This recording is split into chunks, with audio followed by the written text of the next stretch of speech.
into our economist, Tyler Watts, who is going to talk about some of the economic principles behind all of this. So Tyler, I will try to, well, first off, I got to see if I can share screen here, and then I will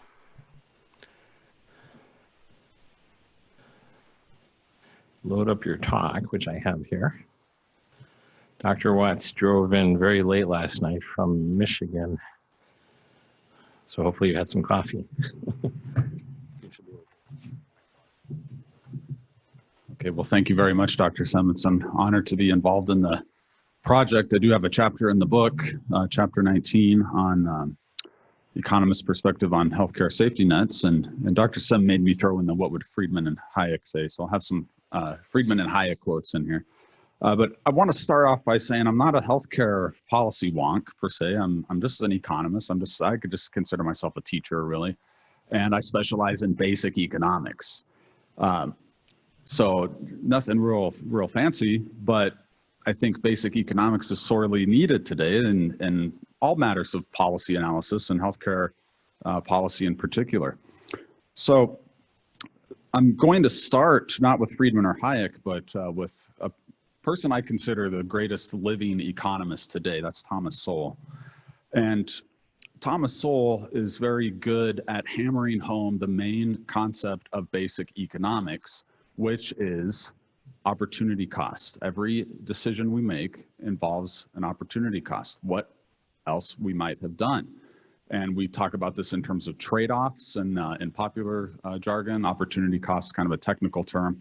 What else could I have done if I choose option A? Well, that's option B, C, D, etc.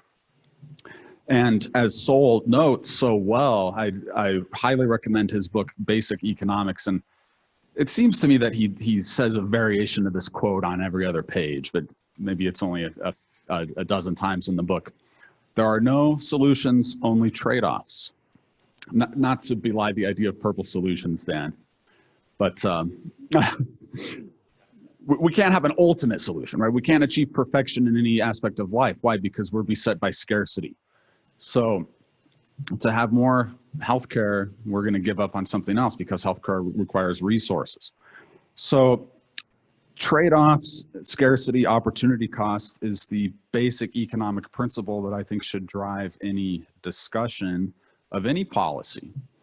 Now, I also want to add before I get into the kind of meat and potatoes of my chapter that economics is what we call value free. So as a pure economist, I cannot tell you whether we should have a government safety net or not. I think if we look at, that's a political issue, and if we look at the political preferences as expressed through what people vote for and what legislators vote for, well, it's pretty clear that a large majority of people want some kind of healthcare safety net, right? But that's ultimately a political question. Economics can't tell us what we should want. What economics is by itself is a framework for analyzing the way people go about trying to achieve what they do want. So I'm not going to comment on whether we should have a safety net or not. That's just not my purview as an economist. Of course, I do have opinions on it, but why would you want my opinion on that versus anyone else, right? I'm just an economist. We do have a very good framework, though, for thinking about, well, how might we want to implement whatever our preferred public policy goal is. So with that, we'll launch into some economic analysis. Now, on the theme of opportunity costs, I want to highlight some opportunity costs of having a healthcare safety net. So what do we give up if the more we spend or the more we have government involved in providing healthcare? Well, we can break this down into two categories. Resource opportunity costs is kind of like the budgetary aspect. What resources are used up and what else might we have done with them? And then what I call second order effects, some economists refer to this as unintended consequences. I think that's a little presumptuous. I don't know what the politicians have in mind. I don't know, I can't read their minds, but there are effects beyond the mere resource costs. So the more we spend on a healthcare safety net, the less we have available for other government programs. Government programs have to be paid for through taxation, which limits individuals' spending. So that some of that might have been private charitable spending. That's an opportunity cost I think that's worth thinking about. And then, of course, private investment and consumption. And that's important to recognize as well, because the more government spends on whatever policy or program, whatever that's, however worthy we think that is or not, it has to collect those resources from the private sector. Okay, the second order effects I want to think about, and this is what I'm really going to focus in on, are incentives. How do we alter incentives for healthcare consumers and producers? And then we might see the creation of political constituencies that become dependent on or reliant on a certain set of government programs or regulations. I think all of this has actually been addressed a little bit in the previous speakers. Okay, so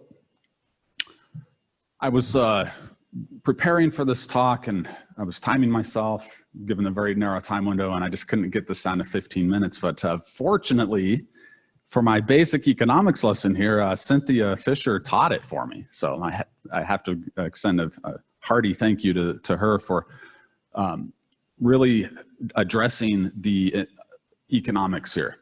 So I can sum up very, very concisely. We like to say that prices are information, incentives, and innovation, right? And Cynthia did a great job of talking about how prices guide our consumption decisions. When we go to the store, right, we compare prices and we decide, do I want item A or item B? So we're all very intimately familiar with that because we're all consumers. We all have the experience spending and buying and budgeting and comparing. Product prices combined with input costs, resource costs, guide businesses in the decision of what to produce and how to produce it. And that is done through profit calculation.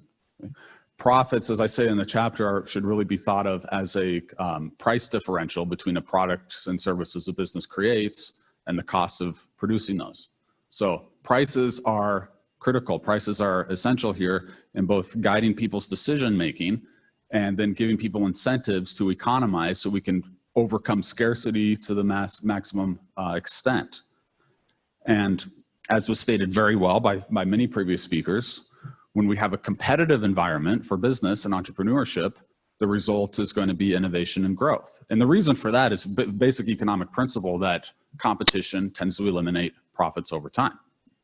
So if you're in a competitive environment as a business, as an entrepreneur, the only way to maintain profitability in the long run is to come up with a better product or service and or a better way, a more efficient way, a cheaper way of producing it. And that is indeed the case in the vast majority of our economic experience in the United States for hundreds of years now. Okay, so here's the obligatory Hayek quote. Hayek is kind of a dense European intellectual, so it's hard to find pithy quotes, but I'll just summarize. He's saying that the price system serves this role of providing essential information and helping us to economize on the information needed to make decisions. Information, according to Hayek, is highly dispersed across millions of people and all these little corners of the economy. It just cannot be centralized. It has to be organized in such a way that people can rely on a nexus of prices where prices change, prices interact with other prices, and it's kind of in the background and it's constantly giving us guidance on what we should do and informing us as to the realities of scarcities that exist in the world and how we should best adjust to them. Right, so Hayek focuses on that information. Hayek's work focuses on that information aspect of the price system. I'll give a brief example. I go into more depth in this in the chapter. I think Cynthia Fisher highlighted this as well. If you think about the food economy, we have basically full pricing and we have very robust competition at all levels of production. So we have a very vast array of choices, whether you're going to restaurants or fast food or grocery stores or what have you. And we have very affordable options. And if you look in terms of real prices for food, they go down, down, down over time. A lot of people are misled by the inflationary aspect of prices. But once you take that out, it's very clear that these prices go down over time because the competition is very robust. Right? When I teach basic economics, I tell a story of Boris Yeltsin, who came to the United States in the late 1980s, and he just spontaneously decided to visit a grocery store. And he was shocked because there was food on the shelves. I mean, literally. He was a highly ranked person in the Soviet Union. He was a member of the Soviet Parliament. He had access to the special stores for the elites. And this was a common view in the Soviet stores. This is a clip from my video. There's just no food on the shelves, by and large. Now there's some food products on the shelves, but there's a lot of empty shelves that kind of characterize a socialist economic system because it lacks pricing and it lacks competition. It lacks the incentives for people to produce goods for people.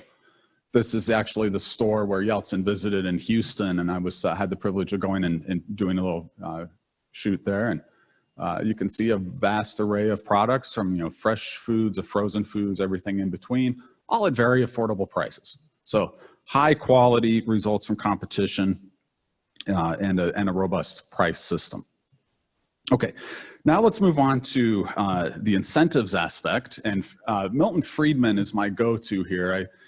I referenced the book there, Free to Choose, which was really the first economics book I ever read. And I kind of can attribute piquing my interest in economics and wanting to study it more and more, which eventually led to my career as an economics teacher, right? Friedman noted a very basic principle regarding incentives. You spend differently, whether you're spending your own money or someone else's money. Very obvious, I think, and we all have experience with this. And Friedman, being an economist, likes to put things into a matrix. So we love the 2x2 decision matrix here. So we can make reference to whose money are we spending. Well, it can only be your own or someone else's, only two options there. And then on whom it's spent. It can only be spent on yourself or someone else. Now, we might include on whom spent, maybe people very close to you. So if I'm spending money for my family, my wife, my kids, that's essentially category 1 spending. Okay. If I'm spending money on people I don't know, that's definitely category 2 spending. All right, so there's only 4 ways that money can be spent, categories 1 through 4, from spending your own money on yourself in category 1, down to spending other people's money on other people in category 4. So a very simple framework to help us analyze incentives. Now, let's analyze incentives along 2 dimensions. First off, what's the incentive to minimize the spending? Well, if I'm spending my own money on myself, obviously I'm going to try to limit the spending as much as possible for a given object of consumption, right? So I want to get a good meal. I'm going to try to find the best value for that meal possible, because the less I spend, the more I get to save for other uses. Okay. If I'm spending other people's money, right? If Dr. Sem, for instance, had me on an expense account, well, I'm probably going to spend as much as he gives me, right? I have, and a lot of you in business, and I've had this experience too, probably have an experience dealing with per diems. Well, how much of the per diem do you spend? I spend more than all of it, actually, because I was already going to spend a little bit of my own money to get lunch. Then they gave me a per diem. So I spent all the per diem, and then maybe even a little bit of my own money that I was willing to spend already. So the incentive to minimize is very weak with other people's money. I think this is all very obvious. Friedman just gives us a nice little clear-cut rubric for thinking about it. Okay, then we can apply the incentive to maximize value received. Very strong when it comes to category 1, spending, because nobody knows better what I want than I do. I'm buying for myself. I'm going to get exactly what I want. I'm not going to mistakenly buy the wrong product for myself, right? If I'm spending for other people, however, well, I might not know exactly what they want. I might not get the optimal thing for them. So this is how we want to think about the incentive structure. Now, let's apply this to healthcare spending. Okay. Most healthcare spending is category 3, right? As some of the policy wonks like to say, it's third-party payment. I like to refer to it as spending other people's money. And based on pretty recent data that I cite in the chapter, almost 75% of healthcare spending, well, actually, probably more than that, because I'm not accounting for all healthcare spending. So at least 75% of healthcare spending is spending other people's money. Now, some of that is spent on yourself, which maybe isn't the worst possible incentive environment, but a lot of it is spending other people's money on other people. So the tendencies for waste and inefficiency are very prevalent. Okay. So I give all of this by way of a kind of just a context for how we want to think about structuring a healthcare safety net. We want to be cognizant of the fact that when government spends its other people's money and there's a maybe not optimal incentive structure, and ask the question, could we establish a government safety net that we, maybe all of us want politically, but could we set that up within the parameters of sound principles when it comes to incentives for quality and efficiency? So I have a set of 4. I'm not going to mention go into too much depth on these because I think they've already been addressed very well by other speakers. The concept is that when we create a government safety net, we want to do that probably within the context of a price system. Why? Because the price system gives us information, incentives, and innovation that lead to economic growth, that lead to a successful system. So there's been a lot said about prices and price transparency. There's been a lot said about competition. I would just add that as much as possible, if we could make safety net policies conform to Category 1 spending rather than Category 4, Category 3, they're probably going to work better. They're going to be more efficient and not waste so many resources and provide better outcomes. I do talk in the chapter a little bit about how much is the safety net really a safety net? Well, a lot of government spending isn't for the poor. A lot of it is middle class entitlements. Is that a safety net? I think that's an issue worth addressing as well. I'll kind of stick to the safety net concept right now. So I'll wrap up by putting healthcare safety net in the context of other forms of safety net. And we can just think at a very basic level, very high level, what kind of policies maybe comport with sound economics in terms of utilizing the price system with its information, incentives, and innovation, or fighting against the price system. All right, so think about people's need for food and nutrition. That's a very basic need, right? And again, it's a political question. Should the government help and provide for this? Well, I would guess that a big majority of people would favor that, favor some kind of food safety net. All right, so how do we actually do a food safety net? Well, give people food stamps, right? Government gives you money and says, here, go buy food. That's Category 1 spending. So that's not going to undermine the price system. The information that's revealed by prices, the incentives for producers, consumers in the food economy. And I would suggest to you that works pretty well. That works pretty efficiently. An alternative would be maybe something like price controls, where the government kind of destroys the economic incentives and information in order to help people, quote, afford products. What that usually winds up doing is just destroying that segment of an economy. Whoops. When it comes to income, right, there's a sound way that comports with maintaining a market system and proper incentives. And there's maybe ways that don't do that so much. Right, so how can we apply that to healthcare safety net? Well, in addition to policies that improve price transparency, improve competition, I think there are ways where we could really move healthcare safety net spending into the Category 1 box to maximize efficiency. I suggest that HSAs, expansion of HSAs, and the integration of HSAs into the healthcare safety net programs is a policy worthy of consideration, because what HSAs do is make healthcare spending Category 1 spending your own money on yourself. I think that's one of many policy options that I think would be beneficial in the context of a safety net. There's a lot of options that we've experienced that are antithetical to the market system or the price system with its information, incentives, and innovation. And as in the chapter, I point out the debacle of the VA hospitals as an example of that. So we've got some pretty good economic guidelines for how we might structure a healthcare safety net. And hopefully we can move towards implementing some of these at least. Thank you.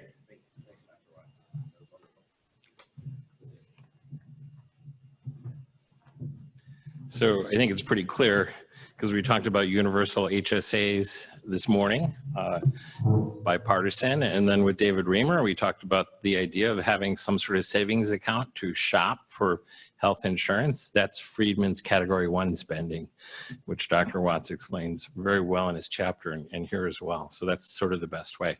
Sounds like we can debate whether we should be buying surgeries and things like that.